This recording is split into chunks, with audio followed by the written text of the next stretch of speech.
Caríssimos irmãos e irmãs, a primeira leitura da Palavra de Deus nos mostra a figura de Sóbina. Quem foi Sóbina? Provavelmente Sóbina tenha sido um estrangeiro que chegou ao grau máximo de uma representatividade no poder. Cargo esse de destaque depois do cargo do rei. E qual era o cargo de Sóbina? Diz a palavra de Deus. Ele era administrador do palácio do rei. Aí pelo século VIII antes do nascimento de Cristo. Ora, a grande questão de Sóbina é que ele, numa realidade, numa época em que Jerusalém passava por problemas econômicos, dificuldades situacionais, ele se deu o prazer de construir um túmulo de luxo, porque a mentalidade era que um túmulo perpetuaria a figura da pessoa na história. Agora entendemos porque o profeta Isaías de alguma maneira decreta a destituição de Sóbina, porque ele estava sendo uma pessoa iníqua, insensível à realidade do povo. Ele começou a pensar mais em si, nos seus interesses pessoais. Eis o motivo porque então Sóbina deveria ser destituído e substituído por Eliacim, como nos diz a palavra de Deus. Caríssimos, o que a palavra do Senhor nos coloca aqui na primeira leitura é que o exercício do poder não é uma tarefa pessoal que beneficie a sua pessoa, mas é um exercício de caridade também em prol do outro. Percebe-se que a palavra do Senhor continua sendo contundente ainda hoje, continua sendo válida ainda hoje, porque é uma palavra que leva todos aqueles que exercem uma autoridade, um poder, a se darem conta de que aos olhos de Deus o exercício do poder será bem-vindo à medida que se olha para a coletividade, como nos ensina a doutrina social da Igreja, para o bem comum. Dito isso, a palavra do Senhor também nos convida a refletir sobre uma outra faceta, que é o que o Senhor Jesus no Santo Evangelho de hoje, vai ensinar.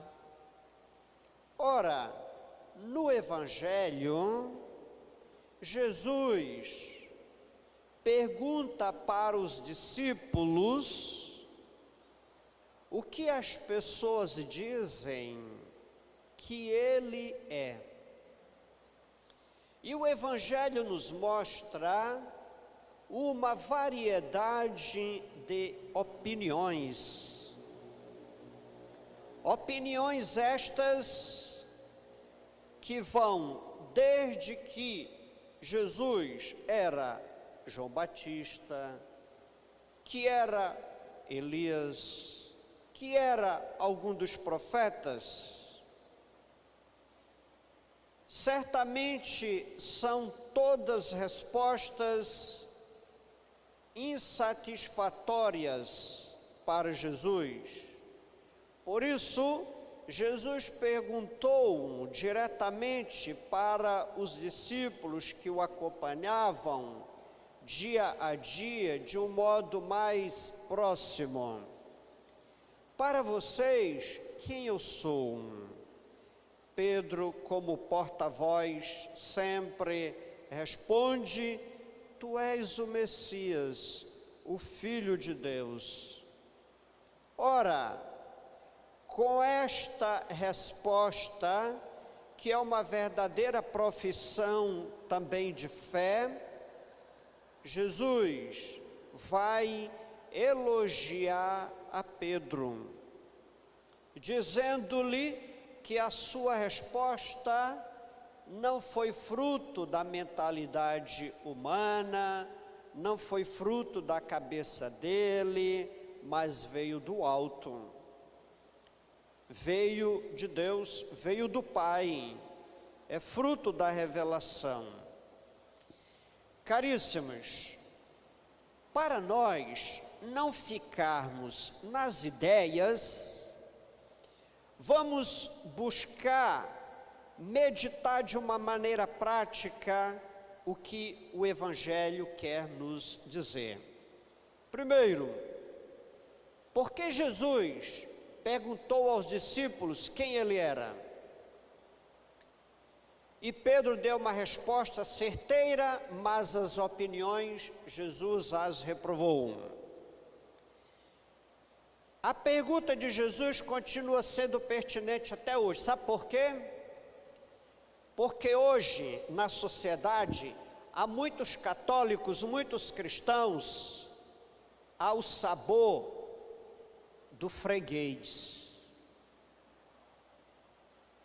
ao sabor da clientela. E tudo é reprovado no confronto com o Evangelho. Por isso, Jesus pediu aos discípulos: quem eu sou para vocês? Da mesma maneira, a vida cristã precisa diariamente responder para si: quem é Jesus para mim? Jesus, para o cristão, não é uma ideia, não é uma teoria, não é um achismo. Jesus, para o cristão, é um caminho a ser percorrido, e somente aquele que percorre esse caminho vai descobrir quem é Jesus para si. Sem fazer este caminho, este percurso, Jesus nunca será conhecido por nós, não passará de uma ideia, de uma teoria que nos leva a brigar e a discutir, porque falta o conhecimento profundo, verdadeiro, nesse sentido. Quantos cristãos por aí ao sabor da freguesia, ao sabor, portanto, de seus desejos, de seus interesses, do mercado, como se a fé fosse produto comprado na prateleira do supermercado. Não existe. Por isso, a pergunta de Jesus continua sendo válida até hoje: quem eu sou para ti? Esta é uma pergunta que eu, como religioso, devo dar a cada dia. Você também deve dar a cada dia. Imaginemos nós, se os discípulos, se Pedro tivesse pensado como o povão de Deus, seria tudo incerto. Jesus não teria confiado a ele as chaves do reino dos céus, no sentido de tê-lo escolhido como referência da igreja, como ponto visível da nossa caminhada na igreja, como ponto de unidade, de visibilidade, para que não caminhássemos como bêbados, à toa, na incerteza. Por isso, a autoridade exercida por Pedro era uma autoridade a partir do serviço. E essa é a autoridade ainda hoje da igreja, na figura, por exemplo, do Papa Francisco, que está aí para exercer um poder, mas não à moda do mundo, e sim à maneira de Deus, que é serviço. Serviço esse que leva a vida a consumir-se por uma causa, sabendo com clareza quem é Jesus para mim.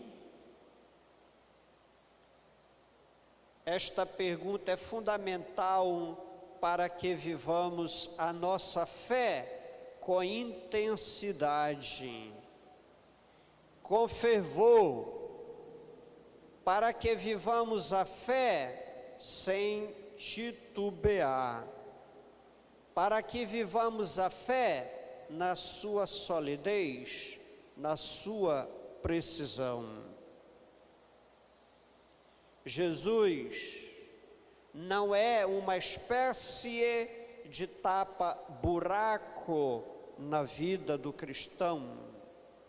Jesus é o Filho de Deus, e como Filho de Deus, tudo o que ele viveu, foi e passou, isso é refletido na vida de um cristão.